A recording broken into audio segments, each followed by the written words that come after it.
If there's anything, I'm going to tell you the truth. You know, his plan may not raise property taxes, but it puts a tax on everything else. And the reality of the situation is that taxpayers cannot take it anymore, right?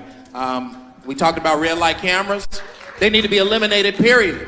We shouldn't be talking about equitable distribution. They need to be eliminated. We talked about the first thing that we would do is sign an executive order to ban the booting and seizures of vehicles for unpaid parking tickets in the city of Chicago. We got to change these practices and make this city a place where people actually want to live and raise a family, and that's what we're going to need. Kids are being failed each and every day in our public schools, and we must stop it. And we must have more teachers, especially teachers that look like us. Black male teachers. That's your favorite job. I want to get Brandon Johnson back in there. Just not an economics teacher. Time. But listen. Time. Thank you. We got so much work to do to change our public schools, and we're willing to do it. Thank you.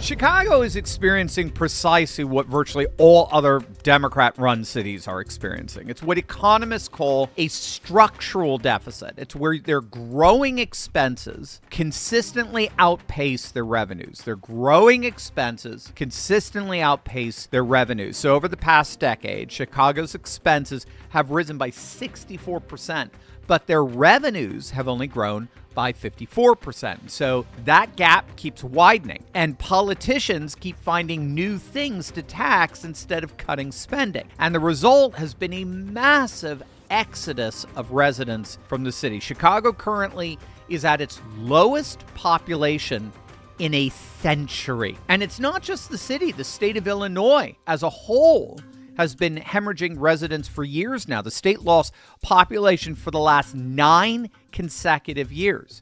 Since 2020, nearly 500,000, you heard that right, 500,000 residents fled the state of Illinois seeking lower taxes and better opportunities. Over 50% of Illinois voters cited high taxes as the main reason they would leave if given the chance.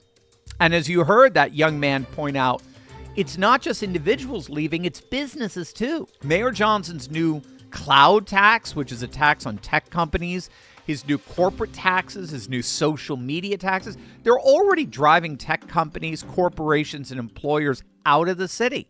That means fewer jobs, lower revenues, and eventually, you guessed it, higher taxes on the residents who stay behind, who remain in the city. When all of these wealth-generating dynamics flee the city, they become the next in line to make up the difference, to make up the budget shortfall.